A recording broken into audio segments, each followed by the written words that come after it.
Well, good morning, everybody. Uh, it's a good morning so far, but I'm going to tell you it's supposed to really get hot. And up and through the weekend, it's going to be in the triple digits. Uh, right now, it's in the 80s, but very rapidly, it's going to go up higher than the 80s. And that's not going to be fun. So we're going to turn on the generator and bring cookie and candy in as soon as it starts to warm up a little bit so that we can, there's no way they can be outside. No way. Last night it was very, very warm, and no, we didn't have the air conditioner on. There was like a breeze coming through the windows, but not that much of a breeze. And poor Cookie was panting so bad during the night. I brought her up to me. I even put water in my cup that I had to give to her. She was having a rough time. Um, and it was hot. My pillow was soaked. I mean, it was soaked. I could almost wring it out. It was so warm. But today, that air conditioner will be on most of the day and on through the night. Uh, when you don't have a restful night, you're very cranky the next day. Yeah, really. So, yeah, I'm going to make sure we have the air conditioner running through the night, and that will help because the night is the low for the night is supposed to be in the 90s. How's that? Wow, and I'm going further south. But at least we'll be at an RV park, and we will be able to have the air conditioner on. And, we won't have to buy gas for the generator. We'll just be able to plug in. And that's one of the main things that I want to be able to do. I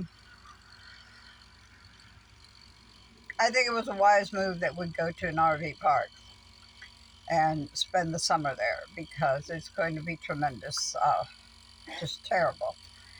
So, anyway, I've seen where the temperature's going to be up to 115 and down where we're going.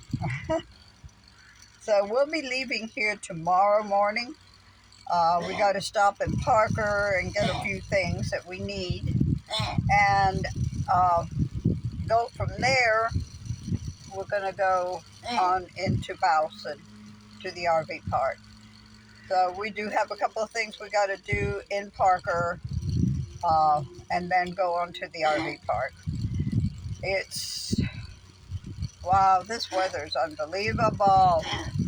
But I got good news. My son Dakota is out.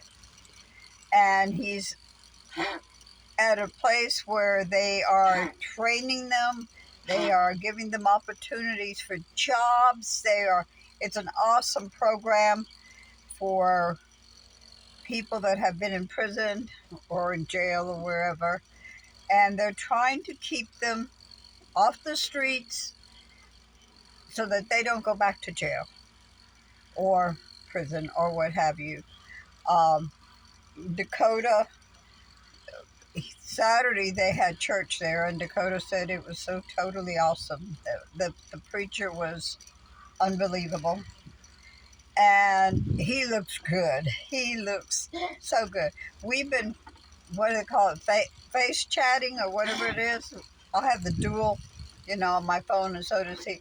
So it's great to be able to see him and see his smile and see the love in his eyes. He has love. When he loves, he loves. And right now, it is the love of God in him, and he radiates. He radiates. It's just unbelievable. As a matter of fact, Saturday night, no, Sunday I think it was. I uh, I asked him to sing my favorite song. No, he doesn't have a great voice, but he can still sing. And my favorite song is "Open the Eyes of My Heart, Lord." And he sang it. And while he was singing it to me, this guy walked by, and I could see the guy. And Dakota never hesitated. He never stopped. He just kept singing it to me. That told me a lot. That told me a lot. Because he's not ashamed of what he believes in. And I'm so proud for him. And he is going into a program there. He has signed up for, I guess it's tiles, doing tiles, putting tiles up bathrooms and things like that. And the guy that is doing the program told him that when he finishes the program, that he has a job starting at $19 an hour and on up. And I think that's awesome. I think a lot of times these people that have been in jail and in prison, and they go out there and they don't have a chance because people don't want to hire them. And what my son did, if I didn't know my son, I would never hire him, really. But I know him, and I know his heart, and I know his mind, and I know my God. And that's, I think, the most important things. He knows him too.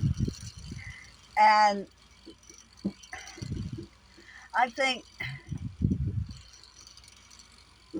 that this program is such an opportunity to keep people from going back to the same old, same old, same old.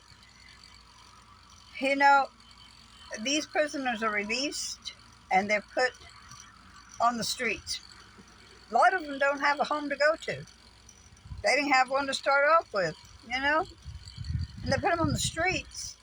And they go back to the same thing, the same crimes, because they're trying to survive the only way they know how. And that's by doing wrong. Puts them back in prison. They don't have to worry about food. They don't have to worry about a place to sleep in. And you know what? It's like my son said to me, Mom, they don't have to worry about drugs either, because they can get all the drugs they want into prison. And my son told me, he says, it was so hard for me to clean up. But thank God that he gave me the strength to. Because he says, Mom, it's all over the prison. Drugs, you find more drugs in the prison than you do out of the prison. That's scary. That is so scary.